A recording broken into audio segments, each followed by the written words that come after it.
Va ora in onda la rassegna stampa.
Buongiorno Antonino, a te la linea. Buongiorno a te, cara Natalia, grazie, buon lavoro. Amiche e amici miei, ma non dall'avventura, quest'album era Venezia 2000 del 1983, loro sono i Rondò Veneziano e avete appena ascoltato La Serenissima. Buongiorno, buon 25 aprile, buona festa di San Marco, buona liberazione, se vi fa piacere, amiche e amici miei, ma non dell'avventura, io sono Antonino Danna, questa è la rassegna stampa in accidentale sostituzione del grandissimo Pier Vittorio Scimia, che voglio salutare, e anche di Matteo De Sio, e naturalmente alle 8, 4 minuti e 2 secondi vi diciamo come sempre buon sabato, date il sangue, in ospedale serve sempre, salverete vite umane. Chi salva una vita umana salva il mondo intero, secondo appello radiolibertà.net, fesso chi non lo legge, perché vi perdete un bellissimo giornale online dove ci sono liberamente il direttore responsabile Giovanni Sallusti, gli auto da fe di Giulio Cainarca, la rassegna stampa di Semivarin, videopillole e molto altro ancora. Radiolibertà.net is the place to be. E ancora 340-670-9659 se volete essere dei nostri già da ora con la zappa o WhatsApp che dir vogliasi, oppure 0292947222 se volete intervenire per telefono.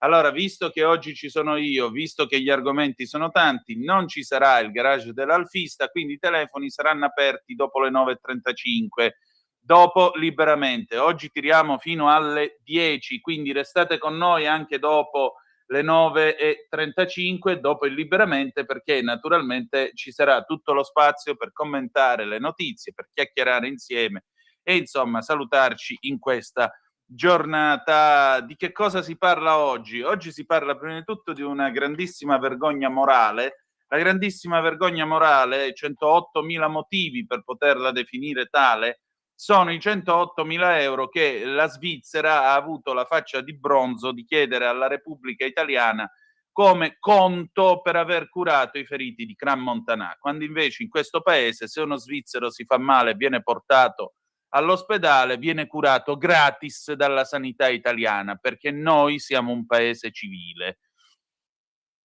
avremo modo di ragionarci sopra. Poi abbiamo la discussione sul deficit PIL, si sfora o non si sfora? La Meloni sta facendo il giro delle 7 chiese per convincere i tedeschi and company a sforare, ma i paesi frugali con la loro faccia di bronzo dicono che non è il caso.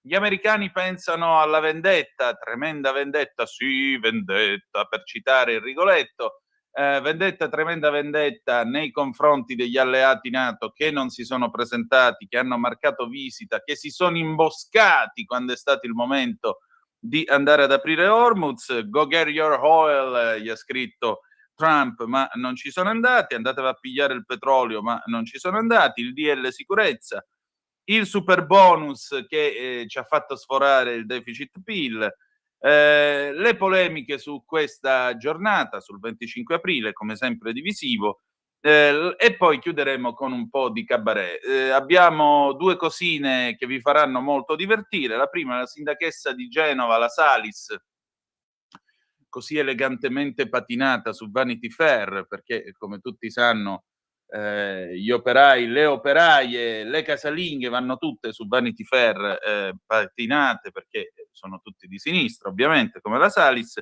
Ha deciso di vietare le pubblicità di crociere e di automobili per le vie di Genova, perché siccome le automobili, ahimè, consumano petrolio e le navi per muoversi consumano petrolio e derivati del petrolio, inquinano, e allora potrebbero venirvi delle tentazioni, capite? Vi potrebbe venire quella voglia erotica di accarezzare le chiavi della Panda del 94 che con tanto sacrificio tenete ancora là fuori, per andare a fare un pieno e addirittura bruciare benzina per andare a fare la spesa o magari in gita o andare a fare il cavolo che vi pare.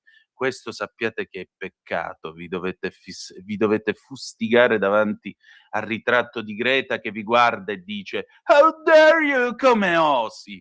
Come osate, luridi maiali, con le vostre vetture che consumano carburante fossile? Vergogna, primo io addirittura con la cilindrata che ho benzina ne bevo a secchi. Sì, mi sta venendo una voglia di fare il pieno che voi non avete nemmeno idea. Roba che mi prudono già le mani, ragazzi, roba che si diventa ciechi. Anche voi, lo so già, io lo so. Viperacce, avrebbe detto Benigni quando faceva ridere. Poi ancora, l'ultima cosa di Cabaret per divertirci, ma su questo ha detto parole ben più definitive di me il nostro direttore Giovanni Sallusti, e infatti alle 8:55 manderemo in onda la replica di ieri. L'onorevole Valentina D'Orso, Movimento 5 Stelle, che ieri in aula ha detto che tutto questo ritmo di votazioni lei non riesce a reggerlo. Che volete? C'è anche di peggio, c'è anche per esempio spaccare legna in Sila all'alba mentre nevica e fuori ci sono 10 gradi sotto zero o 20 gradi sotto zero, però effettivamente stare in aula a guidare il paese, servire lo Stato, fare il proprio dovere deve essere sfiancante. Io non ho mai provato la sensazione. Va bene, va, le 8, 9 minuti e 24 secondi, andiamo a vedere le agenzie adesso. Cominciamo subito. L'ANSA, la strage di Cran Montanà, la Svizzera chiederà all'Italia il rimborso delle spese mediche. Meloni, ignobile, respingeremo. Il cantone del Vallese ci ripensa, non potrà accollarsi i 108.000 euro di spese sanitarie sostenute all'ospedale di Sion per le cure prestate per poche ore a 4 ragazzi italiani feriti nel rogo e chiederà di saldare il conto. Tajani, l'Italia non pagherà e fa bene. Ancora, i negoziatori USA verso Islamabad, Axios, possibile un incontro lunedì, Teheran, nessun colloquio previsto. E il monitoraggio turismo per il 25 aprile attese 4,7 milioni di presenze, il vertice Trump unisce l'Europa a Cipro, ma sul patto i 27 si spaccano.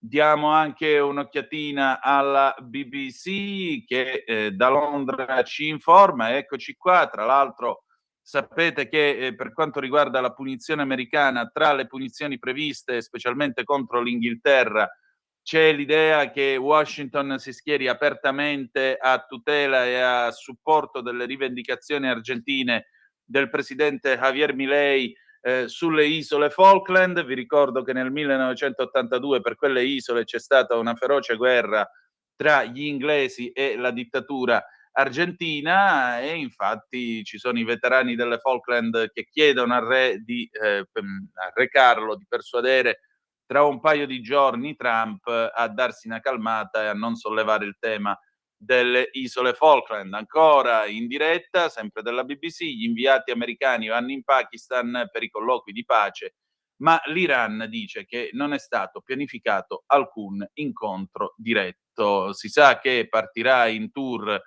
è partito ieri in tour diplomatico Araghchi, il ministro degli esteri iraniano, oggi sarà a Islamabad, poi sarà a Mascate e poi sarà ancora a Mosca. Ma per quanto riguarda la tappa a Islamabad, capitale del Pakistan, l'Iran ha fatto pubblicamente sapere che non sono previsti incontri con gli americani né tantomeno colloqui. Andiamo adesso a vedere le prime pagine dei nostri quotidiani. Avvenire, il quotidiano dei vescovi, Il Fatto, al vertice di Cipro, divisioni pure sul prossimo bilancio europeo, Meloni cerca invano l'asse commercio, energia e conti pubblici, l'UE con il freno tirato, Italia e Spagna chiedono di allentare la stretta, ma i paesi frugali si oppongono. Poi abbiamo di spalla guerra, i negoziatori iraniani e americani a Islamabad, rapporti tesi nella NATO, gli USA studiano le ritorsioni contro gli alleati riluttanti. A centropagina abbiamo questo box, 25 aprile, oggi il ricordo delle manifestazioni, la liberazione di donne e preti, l'intervento di Daniela Fumarola, serve coerenza. Corriere della Sera, mitico Corrierone, eccoci qua, anche qua l'Europa, energia e bilancio, l'Europa divisa, asse Italia-Spagna, serve flessibilità, il no di Berlino, von der Leyen, il patto di stabilità resta, usate i fondi non spesi. Gli inviati di Stati Uniti e Iran a Islamabad, Hexet contro gli alleati, fate conferenze sciocche. Di spalla la Design Week, gli affari, la folla, i nuovi mercati, la sfida vinta del Salone, ancora cacciare i Paesi membri è impossibile, la mail del Pentagono per punire Madrid, espelliamoli dalla NATO. Se la guerra riprenderà, ecco le opzioni sul tavolo, raid, uccisioni mirate, i piani d'attacco USA, l'allarme delle munizioni. Ancora la firma di Mattarella, ecco le nuove norme, sia il decreto sicurezza corretto dal governo, Canti e Bagarri in aula, parla Nordio, sulla giustizia andiamo avanti. La vergogna svizzera, rimborso da 108.000 euro, Berna pagate le cure per Kranz, l'ira di Meloni. Fotonotizie centropagina, lo vedete, Giacomo Poretti, l'immenso Giacomino, i ricordi, la carriera, gli amori, per la politica, rischiai una pallottola in testa, lo intervista Aldo Cazzullo, a 20 anni ero in Democrazia Proletaria, mi puntarono una pistola alla tempia, ho perso parzialmente l'udito in fabbrica, poi ho incontrato Aldo e Giovanni. Giacomo Poretti compie 70 anni, si confida al Corriere, dobbiamo salvare l'anima poetica di Milano. Il Fatto Quotidiano, eccolo qui, Nicole Minetti gestiva il ranch con l'Esquillo, Uruguay, le ragazze raccontano le feste con la neograziata, tutti al gin tonic, a Maldonado nella villa e sullo yacht del suo compagno Cipriani, serie di sesso a pagamento, visite di Epstein e Campbell. Esta chica me gusta, esta no, questa ragazza mi piace, questa no. La testimone era sempre Nicole a scegliere le ragazze, decideva perfino gli abiti del parrucchiere. Doppio smacco, Ursula, il patto di stabilità non si tocca, riarmo 36 miliardi in 15 anni, energia, l'UE chiude a Meloni. Il Giornale, la sicurezza e legge, giro di vite, la Camera approva il testo, Mattarella firma, la sinistra fa ostruzionismo, canta Bella Ciao, sta ancora con i criminali.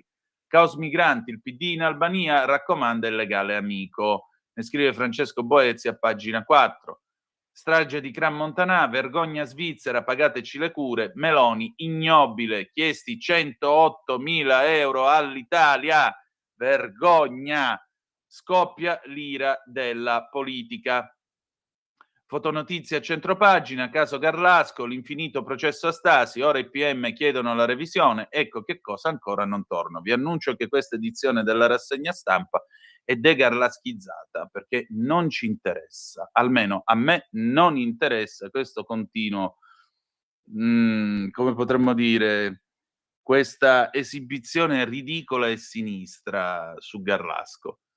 Ancora, Medio Oriente, Witkoff a Islamabad, Galibaf lascia, il regime spaccato ai colloqui di pace, le trattative, conti pubblici, l'UE non chiude allo sforamento. I 50 anni del PPE a Roma, idea Tajani Weber, un esercito comune. Valla a spiegare ai francesi. Il Tempo, ladies and gentlemen. Oh, grazie Daniele Capezzone, lo dichiaro pubblicamente. Ecco il titolo: antifascisti sì, ma anche anticomunisti e antitotalitari. Basta con gli esami di antifascismo da parte di una sinistra che non ha le carte in regola per impartire lezioni di libertà. De Gasperi pensò la festa del 25 aprile per unire gli italiani, loro invece la usano come una clava da dare in testa agli avversari per fascistizzarli.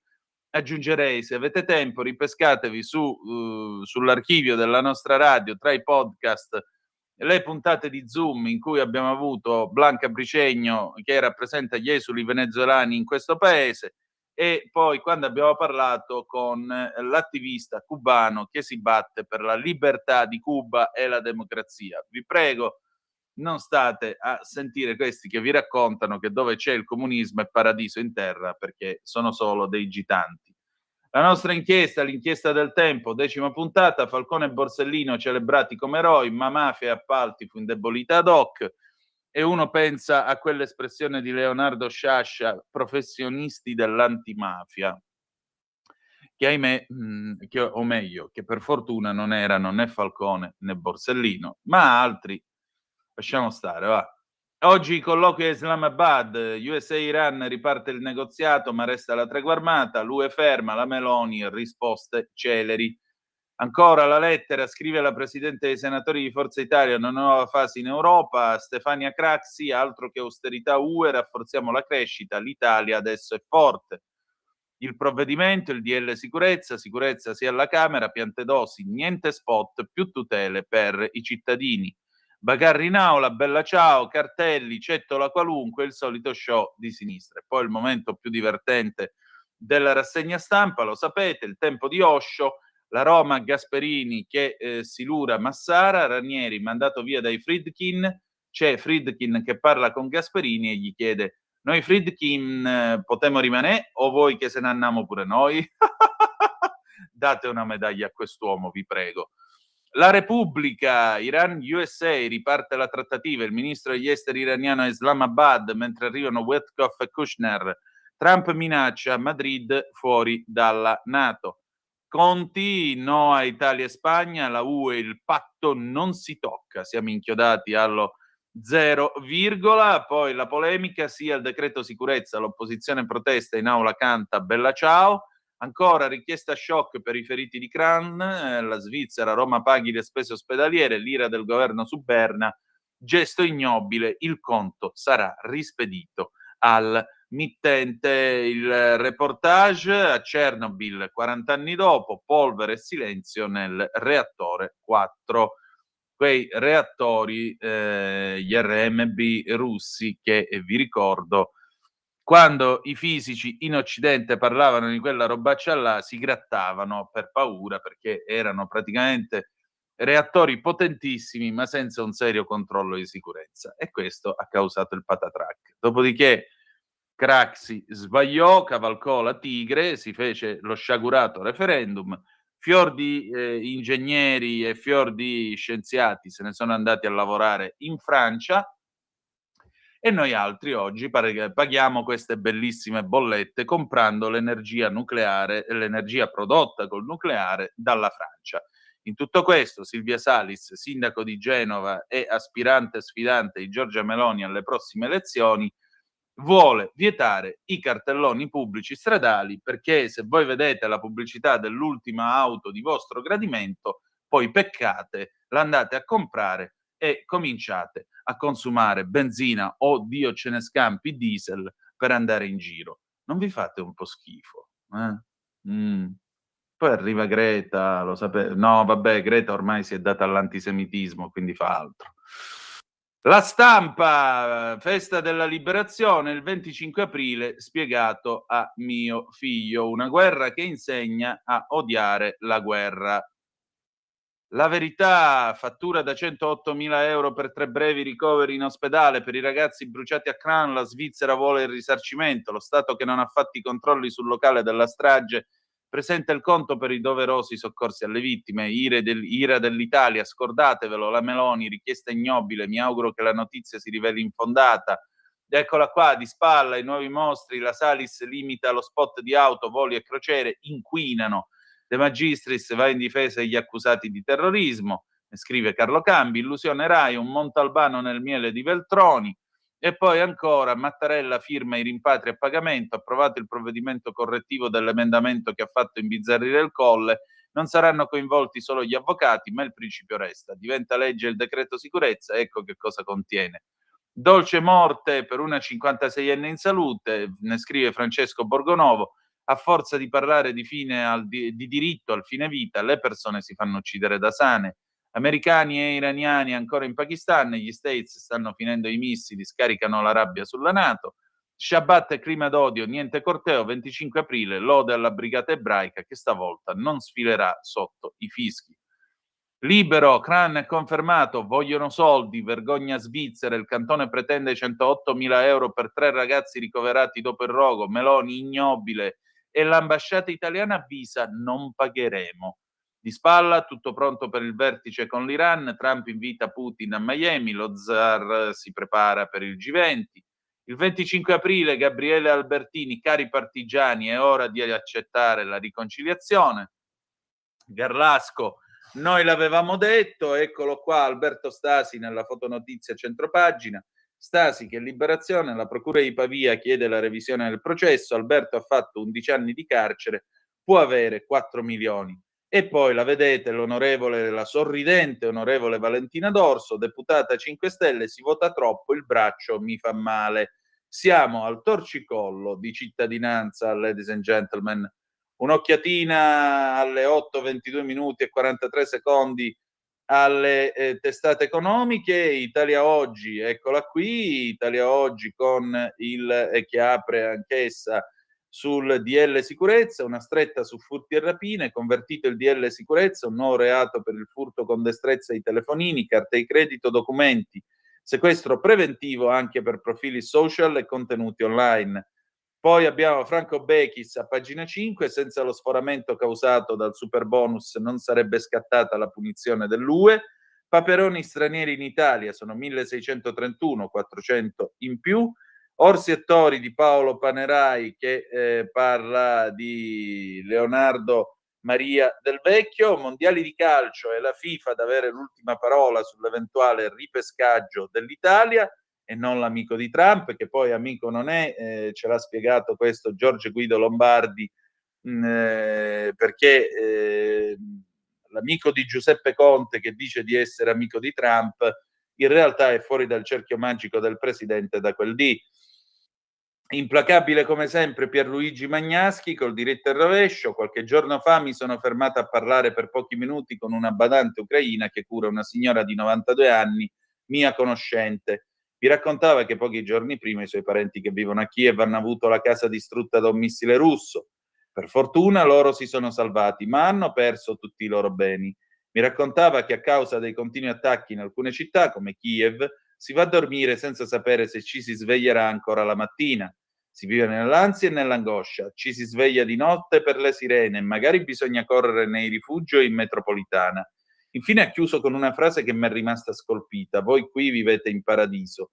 Sono ammutolito pensando a come ci lamentiamo in continuazione, protestiamo, recriminiamo, brontoliamo e mormoriamo e non ci rendiamo conto di tutto il bene che c'è intorno a noi, anche solo il fatto di poter dormire la notte in santa pace. Il quotidiano di Sicilia, i nostri amici del QDS, il buco nero nei comuni siciliani, dissesti cronici, risanamenti falliti, sistema a rischio implosione. La Corte dei Conti, 159 enti hanno avviato le procedure di crisi, aumenta dell'ANCI iniquità sui trasferimenti. Andiamo a vedere adesso il via libera alla Camera, una Montecitorio canterina ha approvato il DL Sicurezza. Schifani e Niscemi, l'incontro con gli sfollati, assegnatari degli immobili di edilizia sociale, il presidente, semplificate le procedure previste, una volta arredati gli alloggi ospiteranno le famiglie, il cittadino protagonista, il video editoriale del direttore sull'UE trova 90 miliardi per Kiev, ma non per le famiglie europee. Benissimo, benissimo si fa per dire, insomma, traete voi le vostre considerazioni. Le 8:25 minuti e 42 secondi qui sulle magiche onde di Radio Libertà. Cominciamo subito con la vergogna svizzera, andiamo sul giornale, eccolo qui. Partiamo dalla notizia. La notizia è questa che dà la collega Lodovica Bulian: il rogo della vergogna, Cran, il conto svizzero, l'Italia rimborsi i ricoveri, il Canton Vallese non si farà carico delle spese, chiesti 100.000 franchi per le cure durante la breve assistenza a 3 dei nostri ragazzi. Non più di 2 giorni fa il Cantone del Vallese aveva assicurato al nostro ambasciatore Gian Lorenzo Cornado che quell'invio di fatture mediche alle famiglie dei feriti di Gran Montanà che aveva fatto infuriare Giorgia Meloni era stato solo una formalità burocratica e che ovviamente le spese sarebbero state pagate dalla Confederazione Elvetica. Ieri invece la giravolta, la doccia fredda sul governo di Roma, oltre che sui genitori dei ragazzi. In un nuovo incontro tra il diplomatico italiano e il presidente del Canton Vallese, Mattias Reinhard, quest'ultimo ha spiegato che la mutua svizzera chiederà all'Italia il rimborso di 100.000 franchi, 108.000 euro circa, delle spese sanitarie sostenute dall'ospedale di Sion per il breve ricovero di 3 giovani italiani. Si tratta di un solo giorno, il 1 gennaio, in cui i giovani sono stati soccorsi prima del trasferimento in aereo al centro Grandi Ustioni del Niguarda.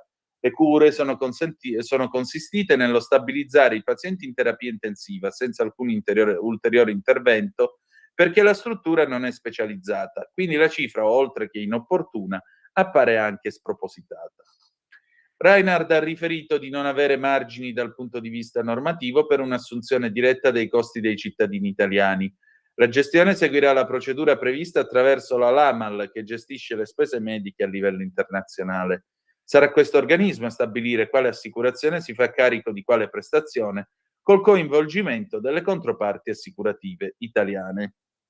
E allora sentiamo che cosa ha da dire il nostro ambasciatore in Svizzera. Lui ne parla con la Repubblica e vi voglio leggere quello che ha detto nell'intervista appunto al quotidiano fondato da Eugenio Scalfari. E andiamo qui a pagina 13, eccolo qui l'ambasciatore, il dottor Gian Lorenzo Sua Eccellenza, il dottor Gian Lorenzo Cornado, ambasciatore italiano a Berna, e dice l'ambasciatore: non voglio parlare di crisi, ma c'è di nuovo una profonda incomprensione tra noi e loro, cioè gli svizzeri. Quel che è successo è grave. Un'altra crisi come quella che ha portato al suo rientro in Italia dopo la liberazione di Jacques Moretti? Questa richiesta lascia sgomenti. Io mi sarei fatto in 4 per sanare la situazione di fronte a una tragedia così. Cosa pretendiamo adesso dalla Svizzera? Che non ci venga chiesto alcun rimborso per le spese sanitarie, parliamo di cifre esorbitanti.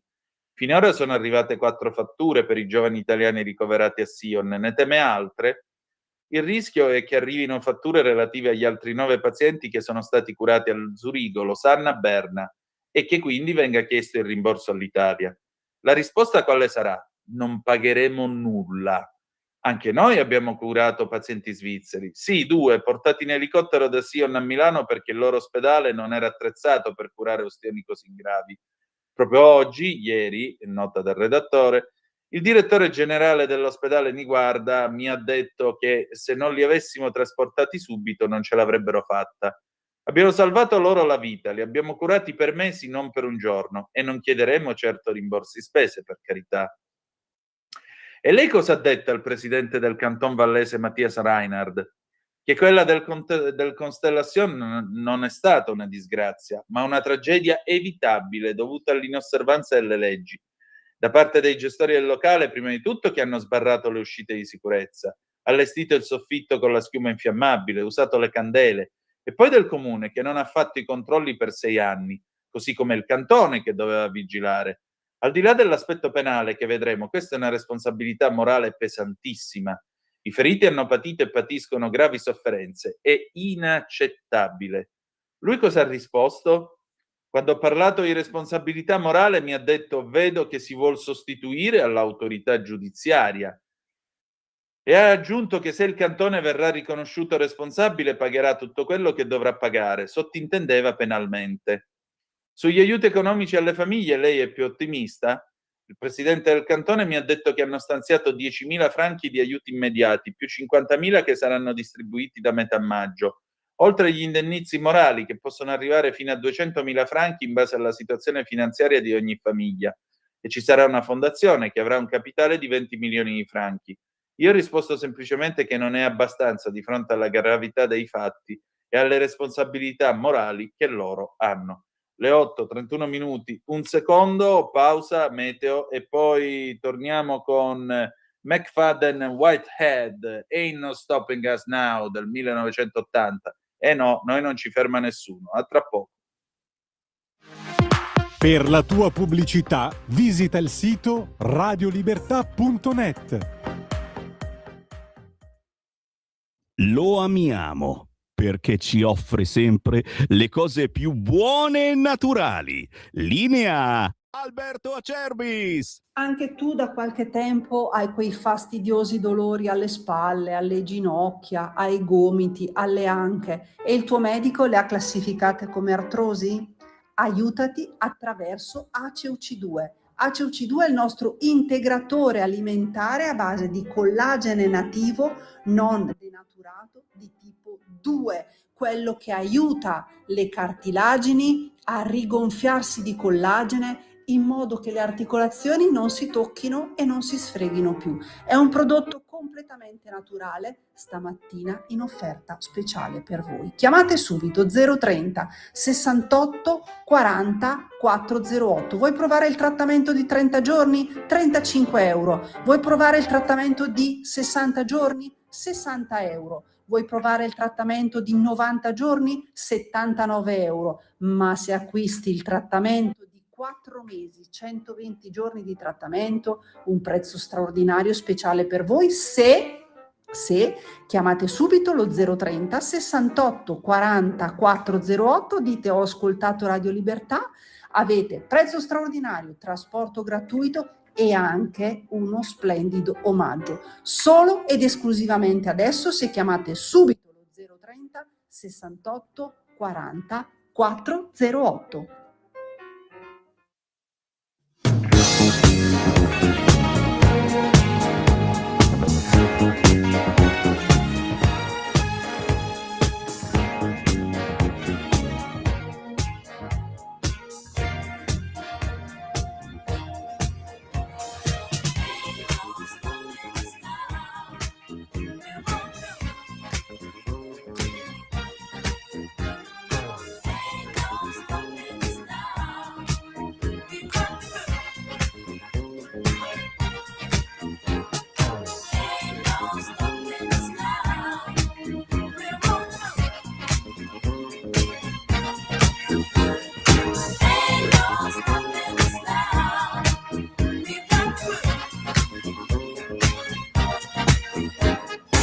There's been so many things that's held us down, but now it looks like things are finally coming around.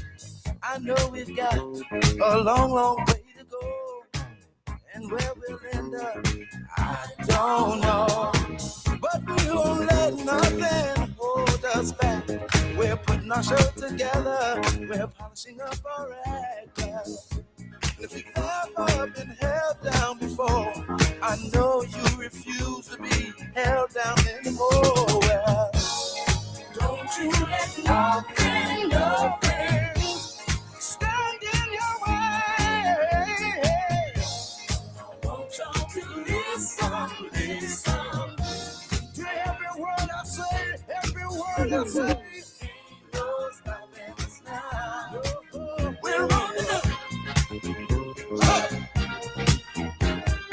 Ain't no stopping us now. We got the grip. Ain't no stopping us now. We're on the I know.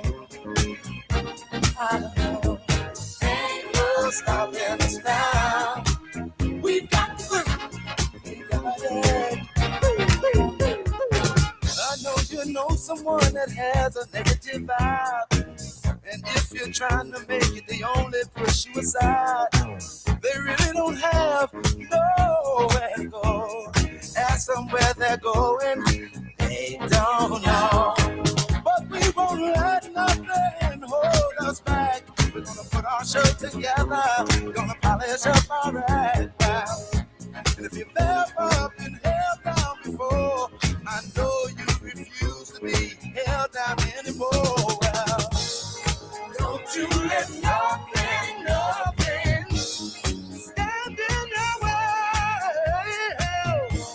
I want y'all to listen to every word I say, every word I say.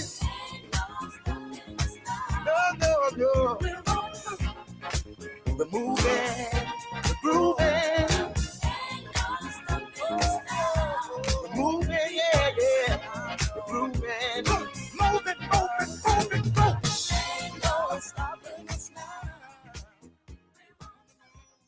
Di nuovo a te la linea, Antonino.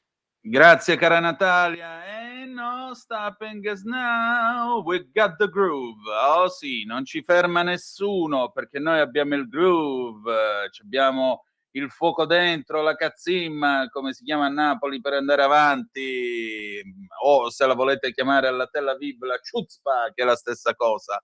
Le 8:36 minuti e 59 secondi sulle magiche onde di Radio Libertà. Antonino Danna al microfono con voi in accidentale sostituzione del padre di Liliana, ovvero sia il grandissimo Pier Vittorio Scimia, per questa rassegna stampa. Le vostre zappe al 340-670-9659. Ecco, vedete che poi la gente si autodenuncia, no? I nostri amici si autodenunciano quando io ho fatto quella tirata contro voi maialoni con la Panda che inquinate, voi che ve la tenete e consumate energia da combustibili fossili, sporcaccioni che non siete altro, perché la Salis, ve l'ho detto, Silvia Salis sta per vietare la pubblicità di automobili e crociere per Genova, così non vi viene la tentazione e non diventate ciechi. Allora Luigi dal Veneto, ecco, lo vedete, si autodenuncia, eccolo qua, vergognati. Ciao Antonino, è dal Veneto, buon San Marco. Ciao carissimo. Hai parlato di Panda? Ecco l'autodenuncia. La mia Panda Young è del 1990 e mi dà ancora tante soddisfazioni, soprattutto quella del bollo che pago 28 euro.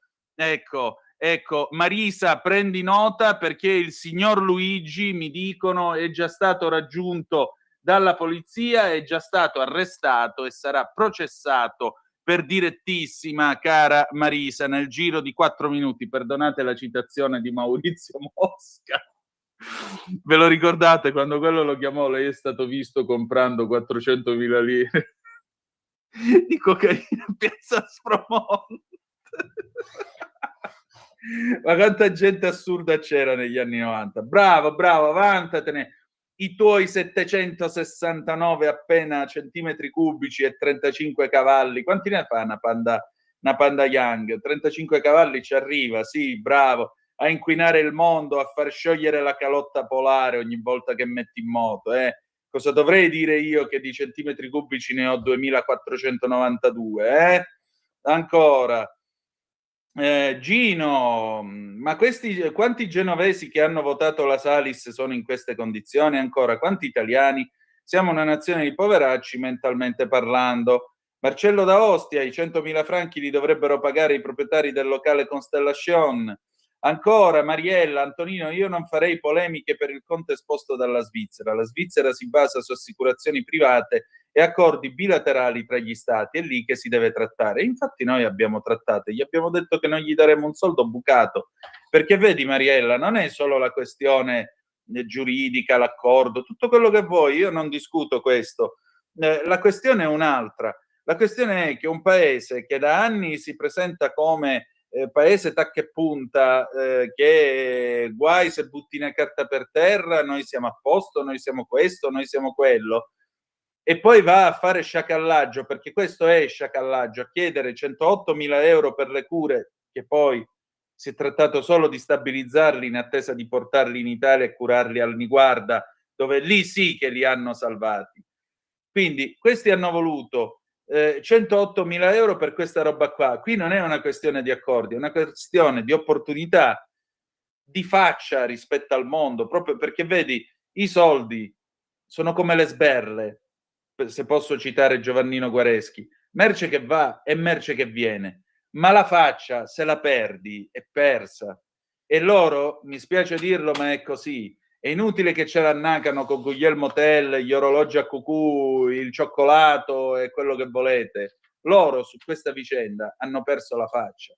Cioè, davanti a una vicenda del genere, davanti a una vergogna simile, che dovevano prendere per l'orecchio il funzionario che ha stilato la lettera con la richiesta di rimborsi prima alle famiglie e dopo alla Repubblica Italiana, lo dovevano prendere per l'orecchio e dirgli: vabbè, sai che c'è, da oggi te ne vai a dare da mangiare ai piccioni al lago di Berna, sei licenziato, fine. E invece no, hanno avuto la faccia di bronzo di chiedere soldi prima alle famiglie, signori, alle famiglie, e dopo alla Repubblica Italiana, cioè a tutti noi. Perché cosa? Perché non hanno fatto loro i controlli di sicurezza? Ma stiamo scherzando? Ma voi immaginate, provate a immaginare questo. Succede che in un locale italiano la notte di Capodanno muoiano 47 persone in un rogo esattamente speculare a quello di Cram. Viene fuori che chi doveva fare i controlli giocava a freccette e non era vero niente. Il materiale di sicurezza non c'era, le porte di sicurezza erano sbarrate, i vigili del fuoco non hanno fatto i controlli, il comune non ha fatto i controlli, chi di dovere non ha fatto i controlli. Ma voi lo sapete che scandalo ne sarebbe nato e per quanti mesi ne avrebbe parlato la stampa, che figura avremmo fatto nel mondo? Io già mi immaginavo i titoli sui giornali svizzeri. Ma voi vi immaginate, questi italiani miserabili, questi italiani camerieri, perché poi sempre quello è l'atteggiamento. L'atteggiamento è quello del film Pane e cioccolata del 1970 con Nino Manfredi, forse ve lo ricorderete. Nino Manfredi in questo film, se non ve lo ricordate andatevelo a vedere, Nino Manfredi in questo film fa l'emigrato italiano in Svizzera che si adatta e si svizzerizza, tra virgolette, si elvetizza per non sembrare un italiano, addirittura si tinge i capelli di biondo. Poi come non è, dopo aver disprezzato anche lui gli italiani, tutta sta roba qua, finisce in un bar svizzero mentre sta giocando una partita della nazionale di Ferruccio Valcareggi contro gli svizzeri. E questi italiani ladri, questi italiani qua, no, i soliti stereotipi, fino a quando l'Italia segna. E lui, l'unico italiano che è presente nella sala, si alza e grida gol. E poi gli grida: beh, sono italiano, gli fa il gesto dell'ombrello. Ecco, permettete, io oggi davanti a questa cosa mi sento molto Nino Manfredi in Pane e cioccolata quando segna l'Italia.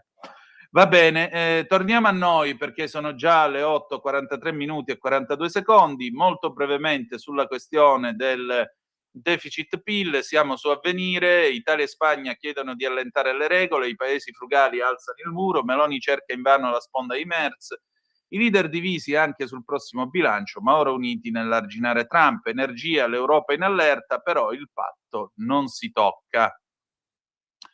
La Presidente della Commissione Ursula von der Leyen ha detto di voler monitorare attentamente la situazione e stare in allerta davanti all'impennata delle quotazioni energetiche globali dovuta al blocco di fatto dello Stretto di Hormuz, che per la bolletta dell'UE si è tradotta in oltre 25 miliardi di euro pagati in più in meno di 2 mesi per importare gli stessi volumi di petrolio e gas. C'è solo una via: aumentare rapidamente l'uso di fonti di energia pulita prodotte in casa, ha insistito il Presidente del Consiglio europeo Antonio Costa, cioè stai sanguinando, prendi l'aspirina.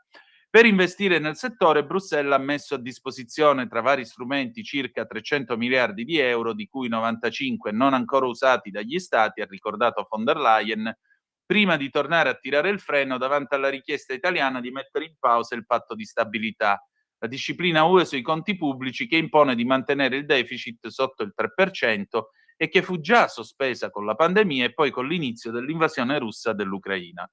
Lo stop può essere attivato solo in caso di una grave recessione economica nell'Eurozona o nell'UE nel suo complesso. E fortunatamente non ci troviamo in questa situazione, ha precisato la capa dell'esecutivo UE. Per la Premier Giorgia Meloni sul tema ci sono posizioni distanti, seppur non chiusure. Se l'eventualità di un congelamento generalizzato non prende quota, ciascun governo ha la possibilità di evocare una deroga nazionale per far deficit fuori dai vincoli UE. In 17 l'hanno chiesta per aumentare la spesa militare. Si vedrà se nei contatti tra Roma e Bruxelles ciò potrà aprire una scappatoia su misura, stavolta per far fronte ai rincari energetici. Le posizioni rimangono ancora molto lontane sul dossier che doveva essere il piatto forte del summit, il bilancio pluriennale UE post 27. Per Costa dobbiamo trovare un accordo entro fine anno, ma la coperta è corta e Berlino ha ricordato che non c'è appetito per allungarla. Un maggiore indebitamento attraverso l'emissione di Eurobond non è in discussione, ha tagliato corto il cancelliere tedesco Friedrich Merz, convinto che l'Europa deve cavarsela coi soldi che ha e semmai essere pronta a ridurre le spese del bilancio UE in altri ambiti. I nodi sono la mole del budget, 2.000 miliardi, e le modalità di finanziamento, tra cui la tassazione del tabacco e delle grandi imprese. Dagli scandinavi agli olandesi, porcaccia veramente la miseria. Per i frugali la proposta è del tutto inaccettabile sia per dimensioni che per contributo nazionale.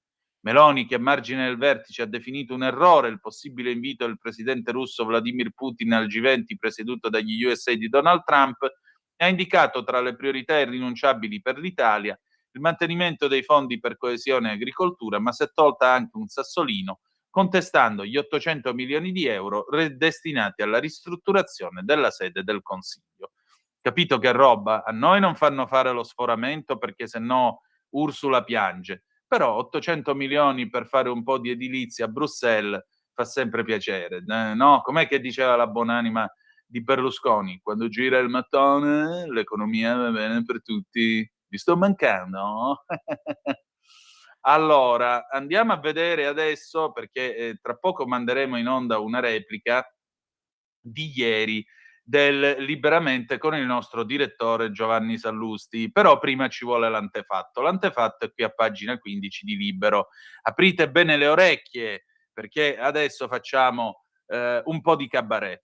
Torcicollo di cittadinanza, troppi voti, mi fa male il braccio, la Contiana d'Orso chiede aiuto. La deputata si lamenta dei ritmi frenetici, non pensavo bisognasse allenarsi fisicamente, devo irrobustire le spalle per stare in Parlamento, dove in 7 anni ha preso 700.000 euro.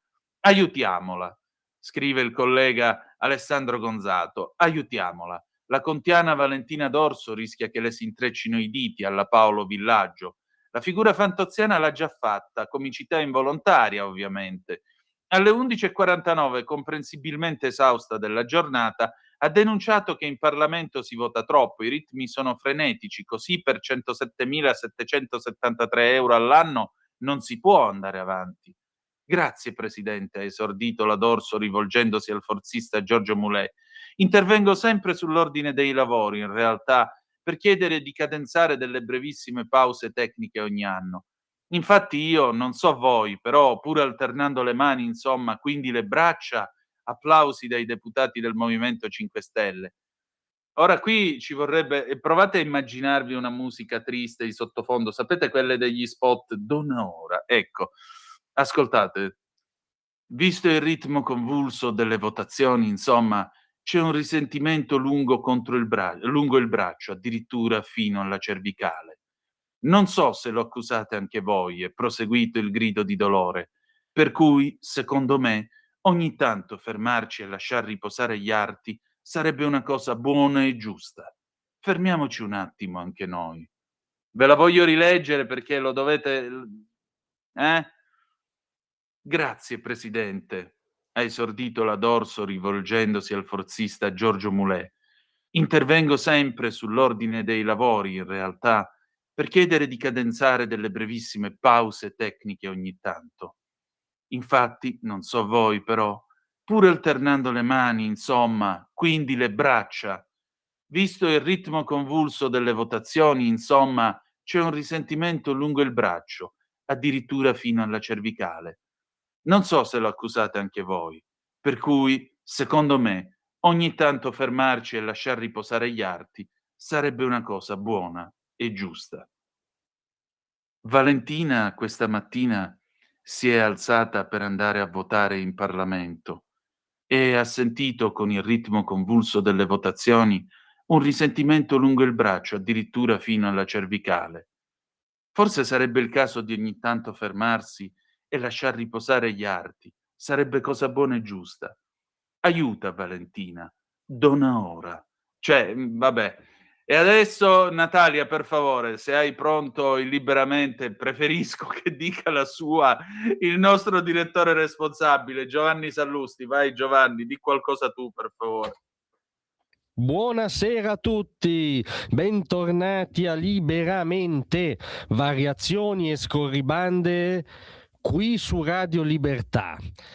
Allora vorrei veramente, capisco che è venerdì sera, ma un attimo sospendere l'isteria quotidiana e vorrei che ci focalizzassimo tutti su un dramma, e di fronte a certi drammi, di fronte all'entità di certe tragedie, anche le differenze politiche più profonde devono venire meno. Bisogna tendere una mano all'avversario in questi casi, bisogna provare un moto d'empatia umana, pre-politica, non c'entrano i differenti, anche lontanissimi posizionamenti, ma oggi alla Camera è andata in scena una denuncia che non ci può lasciare insensibili, non può lasciare insensibile nessuna persona dotata di cuore e di ragione. La denuncia coraggiosa proviene dalla deputata del Movimento 5 Stelle Valentina D'Orso, che è intervenuta nel dibattito sull'ordine dei lavori. E io adesso faccio un po' fatica a leggere quello che ha detto e insomma, spero che la commozione non prenda piede. Vado a riferirvi. Immedesimatevi e provate a soppesare ogni parola e mettetevi nei panni di chi è, come dire, catapultato in questa situazione terribile. Vorrei chiedere, dice l'onorevole D'Orso, di cadenzare delle brevissime pause tecniche ogni tanto. Io non so voi, ma pur alternando le mani, quindi le braccia, risento, visto il ritmo, non ce la faccio, scusate, visto il ritmo convulso delle votazioni, cioè lei alterna le mani e quindi le braccia, ce la mette tutta per non sottoporci questo dramma, però pur alternando il ritmo convulso, perché in quell'aula c'è un ritmo serratissimo, una sorta di taylorismo, no, della politica, non ce la fa, insomma. Ci spiega diffusamente anche con una cartella clinica, diciamo, perché non ce la fa. La nostra Natalia giustamente non ce la fa neanche lei, ma vorrei che anche tu però un secondo fossi seria di fronte a questo dramma. C'è un risentimento lungo il braccio, addirittura fino alla schiena. Non ce la si fa oggi, è incredibile. E alla cervicale, che accusate anche voi, perché lei sì, non è un'esclusiva sua, insomma, il problema.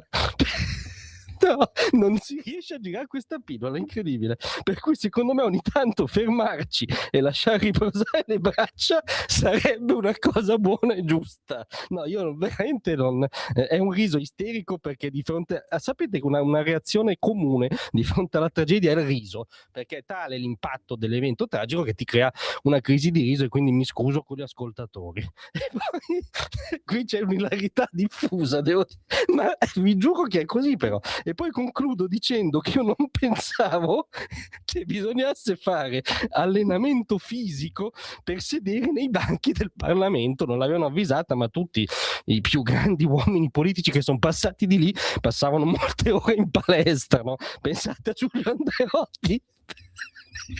Forse è ora di chiudere, temo, questa pillola, perché non arriviamo alla fine. Però vorrei davvero adesso mandare un saluto all'onorevole grillina Valentina D'Orso e dirle che insomma valuti la miniera per avere un po' di ristoro. Grazie a tutti. Di nuovo a te la linea, Antonino. Grazie Natalia. Ecco, io non ho niente da aggiungere a quello che ha detto Giovanni, tranne questa cosa. Andreotti alzava 100 kg di panca, mica... E beh, io li alzavo senza strappo, ero un tipo molto ironico. A proposito, no, invece questa ve la voglio raccontare. Andreotti, notoriamente, raccontò in uno dei suoi libri, il libro è, ce l'ho qua, Il potere logora ma è meglio non perderlo, del 1989, e riferì che quando era sotto le armi il maggiore medico che lo aveva visitato gli aveva detto: lei non vivrà a lungo, perché lo aveva trovato di costituzione gracilina. Poi passarono 20 anni, Andreotti divenne ministro della difesa e fece cercare il maggiore medico che gli aveva dato questa profezia per dirgli: guardi, sono ancora al mondo. Era morto lui.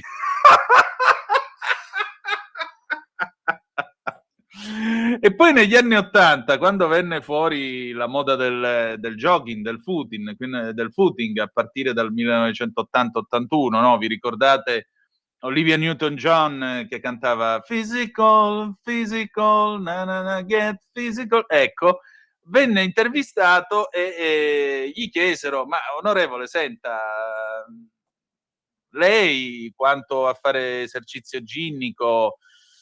E lui rispose dicendo che nella sua vita non aveva mai fatto ginnastica o esercizio ginnico, mentre invece tutti i miei amici che erano salutisti e facevano attività fisica sono morti da anni.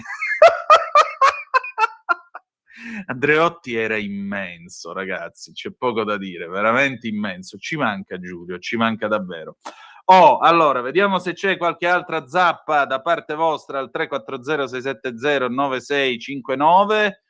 Vi ricordo che oggi chiudiamo alle 10, per cui dateci dentro e vediamo un po' che cosa avete scritto. Vediamo un po'. No, non c'è ancora. Ah, ecco, Daniele, abbiamo visto il Ponte Morandi. Non ho capito il senso della tua uscita, Daniele, per cui spiegacelo meglio, perché francamente non capisco il senso. Benissimo. E allora, adesso le 8:57 minuti e 27 secondi, dopo avervi ragguagliato su questo dramma della onorevole D'Orso, a cui comunque noi esprimiamo la nostra, ci mancherebbe, la nostra umana e comprensibile solidarietà, non ci permetteremmo mai di ironizzare su una cosa del genere.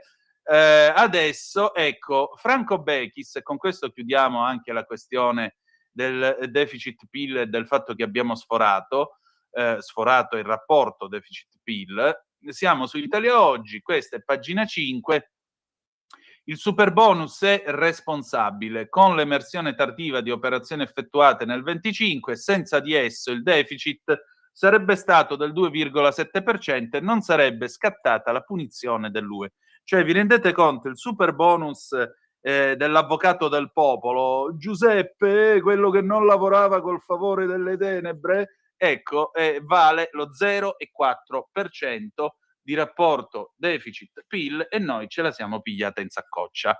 Cosa scrive Franco Bechis? È stato davvero il super bonus edilizio a far mancare all'Italia l'uscita della procedura per deficit eccessivo, non raggiungendo almeno il 3% nel rapporto tra deficit e PIL. Senza gli effetti del super bonus, il dato finale del 2025 sarebbe stato infatti quello di un deficit al 2,7% del PIL. Ora, questo non lo dice Franco Bechis, che peraltro saluto e stimo, ma lo certificano i tecnici del MEF, scrive ancora su Italia Oggi, nell'approfondimento contenuto nel documento di finanza pubblica approvato dal Consiglio dei Ministri, spiegando come ci sia stata una coda della spesa per bonus edilizi e che nessuno aveva previsto e che è spuntata solo a marzo del 26. Una sorpresa negativa clamorosa su cui pesano più che le responsabilità del governo di Giuseppe Conte, che pure varò i bonus edilizi, quelle di chi all'interno del Ministero dell'Economia avrebbe dovuto monitorare la spesa pubblica lanciando in tempo l'allarme. Scrivono difatti i tecnici del MEF nel DPF. Per quanto riguarda il deficit, la differenza è spiegata dall'emersione in gran parte inattesa di nuovi crediti edilizi legittimati dalla legislazione previgente sul superbonus.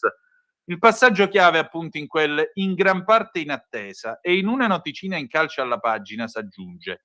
Nello specifico si tratta prevalentemente dell'emersione tardiva di una coda di operazioni effettuate nel 25 e comunicate all'Agenzia delle Entrate entro il 16 marzo del 26, per le quali si è fruito dello sconto in fattura cessione del credito sulla base delle clausole di salvaguardia e che, sulla base della normativa sul superbonus, includono interventi che alla data del 15 ottobre 2024 risultavano già formalmente avviati. Ecco il buco imprevisto che è sfuggito a tutti i monitoraggi sulla spesa. La mancata vigilanza sulla spesa nuova per i bonus edilizi ha compromesso il deficit italiano quando tutti erano convinti di avere in tasca l'uscita dell'Italia dalla procedura di deficit eccessivo. L'andamento della spesa primaria, continuano i tecnici del MEF, è stato sospinto dalla spesa in conto capitale, più 13,6%. Su tale dato ha inciso in maniera rilevante la componente dei contributi agli investimenti riconducibili a crediti per bonus edilizi per circa 8,4 miliardi, equivalenti a quasi lo 0,4% di PIL e, come detto, superiori alle aspettative. Senza tale componente, il cui effetto di natura transitoria e non strutturale è stato correlato a specifici comportamenti degli operatori economici beneficiari della suddetta misura, il rapporto deficit-PIL sarebbe stato pari al 2,7% e dunque inferiore di oltre 3 decimi di punto percentuale rispetto alla previsione del DPEF. Si comprende quindi l'incazzatura biblica di tipo veterotestamentaria del nostro caro ministro dell'economia Giorgetti, che ha ragione da vendere sul tema. Le 9, 1 minuto 37 secondi, pausa e torniamo con gli Who Are You del 1978. Tu chi sei? Io sono sempre Antonino Danna e questa è la rassegna stampa. A tra poco.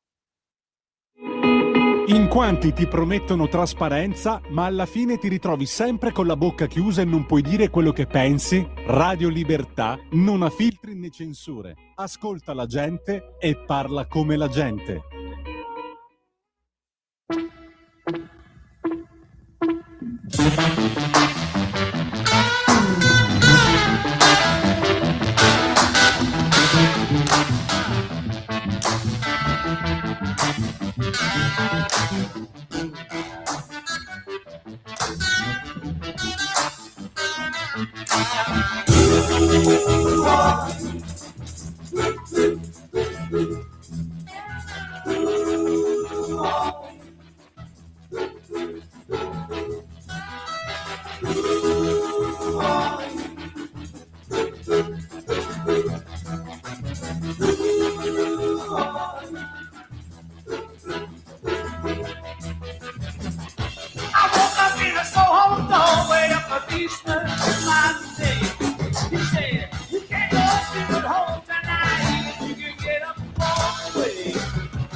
nuovo a te la linea, Antonino.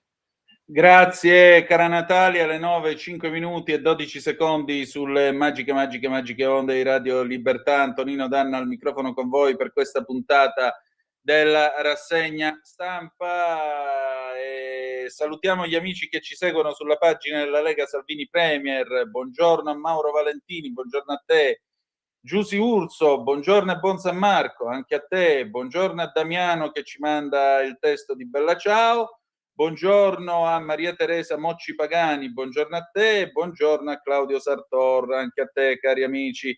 Tra l'altro sulla pagina della Lega, ecco qua, la condivido in diretta, c'è questa sulla mia pagina Facebook, ecco qui, vedete che c'è un bellissimo manifesto realizzato alla Lega, buon 25 aprile, in memoria dell'unione tra italiani e alleati nel nome della libertà.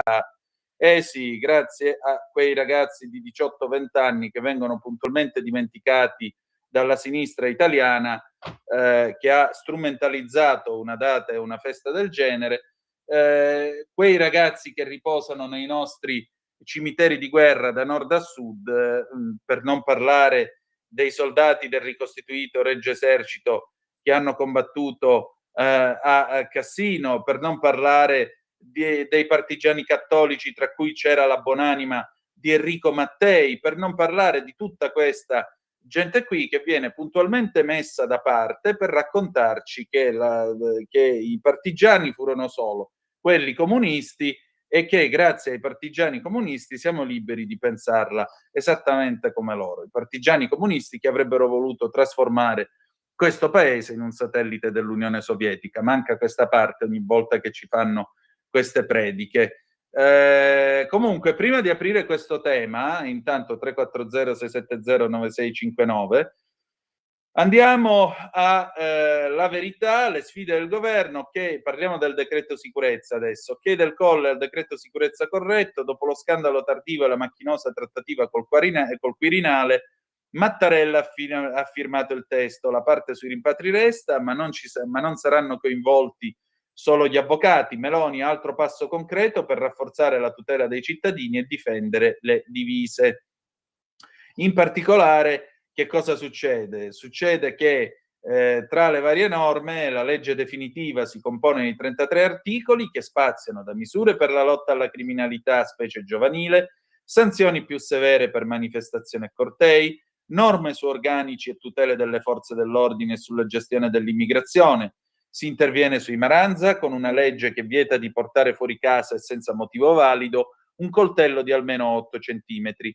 Chi viene beccato rischia il carcere da 6 mesi a 3 anni. Se questo avviene sui mezzi di trasporto come treni e bus, si applica l'aggravante. Viene poi estesa la procedibilità d'ufficio ai casi di lesioni personali compiute nei confronti del personale impiegato nei servizi di trasporto pubblico. Possibilità d'arresto in flagranza di reato in caso di lesioni verso docenti, dirigenti scolastici, personale tecnico e ausiliario della scuola, nonché in danno del personale impiegato nei servizi di trasporto pubblico nell'atto o a causa dell'adempimento delle loro funzioni. Ulteriore stretta sui cortei e il fermo preventivo. Può essere disposto fino a 12 ore nei confronti di persone ritenute pericolose per la sicurezza pubblica in vista di una manifestazione. Tra le norme più contestate a sinistra c'è il cosiddetto scudo penale per chi commette un reato con causa di giustificazione, cioè in servizio, come succede ad agenti e militari. In quel caso viene iscritto in un registro indagati ad hoc. Su questo esprime particolare soddisfazione Riccardo Molinari, capogruppo della Lega alla Camera dei Deputati. Un decreto estremamente concreto che punta a ridurre i fenomeni di microcriminalità e a garantire più sicurezza e maggiore legalità. E precisa: chi non ha diritto a restare nel nostro paese non può continuare a circolare nelle nostre strade. I cittadini hanno diritto a vivere in tranquillità senza paura di dover subire molestie, di imbattersi in situazioni di spaccio tra pusher o subire atteggiamenti violenti e aggressivi. In materia di immigrazione viene poi abrogata la norma che concedeva il gratuito patrocinio per i ricorsi degli stranieri contro i provvedimenti d'espulsione. È esteso l'obbligo di cooperazione ai fini dell'accertamento dell'identità anche allo straniero detenuto o internato e introdotte nuove norme sulla notifica degli atti ai richiedenti protezione internazionale e disposizioni in materia di respingimento alla frontiera, espulsione e rimpatrio. La verità è che anni di lassismo e mancate assunzioni sotto i governi dominati dalla sinistra hanno creato non pochi danni, cui il governo Meloni ha dovuto porre rimedio. Questo è il commento del capogruppo al Senato di Fratelli d'Italia, Lucio Malan. Arturo, ricordiamo Edgardo Sogno, perseguitato da Violante. Sogno con la Rosa dei Venti e quel golpe fantasma che doveva esserci nel 74 e poi non c'è stato più. Allora, stretta sull'AME e cortei violenti, sempre La Verità, punto per punto, ecco le novità, le teste calde delle manifestazioni potranno essere trattenute per massimo 12 ore, La Verità pubblica questo interessante specchietto. Quindi, riassumendo, inasprite le sanzioni per il porto di lame superiore a 8 centimetri, sanzioni per i genitori dei minorenni che compiono reati con armi, più poteri di perquisizione della polizia nelle manifestazioni, accompagnamento coattivo presso gli uffici di polizia per massimo 12 ore di soggetti che possano turbare le manifestazioni, 19 milioni per l'installazione di sistemi di videosorveglianza e incentivi per l'assunzione a tempo determinato di personale della polizia locale. Bene, chiudiamo anche la parte dedicata al decreto sicurezza. Vi ricordo 340-670-9659 se volete dire la vostra attraverso la zappa o WhatsApp, che dir vogliasi. Adesso andiamo a vedere questo pasticciaccio. No, chiudiamo un attimo prima con la cronaca italiana, perché andiamo a pagina 16, perché sento il dovere morale di leggervi questa notizia. Io mi limiterò ovviamente alla cronaca, però ho il dovere di dirvi che almeno in primo grado per adesso giustizia è stata fatta. Neonati sepolti in giardino, Chiara condannata a 24 anni, lacrime in aula coi genitori. Delitto di Parma, l'imputata impassibile alla lettura della sentenza, poi il pianto. Assolta per il primo figlio, cadavere troppo deteriorato per dire se l'ha ucciso. Molti di voi ricorderanno la storia di Chiara Petrolini, che riassumiamo in breve grazie a questo specchietto della Stampa. Nell'agosto del 24, in provincia di Parma, viene rinvenuto sepolto il cadavere di un neonato. Chiara Petrolini, 21 anni, accusata di aver tenuto nascosta la gravidanza a familiari e fidanzato, partorendo poi in casa. Nel corso delle indagini gli inquirenti scoprono l'esistenza di un secondo cadavere, anche questo un neonato, partorito clandestinamente alla ragazza e sepolto nel giardino della stessa villetta. La Corte d'Assise ha condannato Chiara Petrolini a 24 anni e 3 mesi di carcere per il delitto del secondo neonato. La donna però è stata assolta dall'omicidio del primogenito. Non c'è la prova che sia nato vivo. E allora vediamo che cosa mi limito appunto a quello che ha deciso la Corte d'Assise e in particolare, eccoci qua,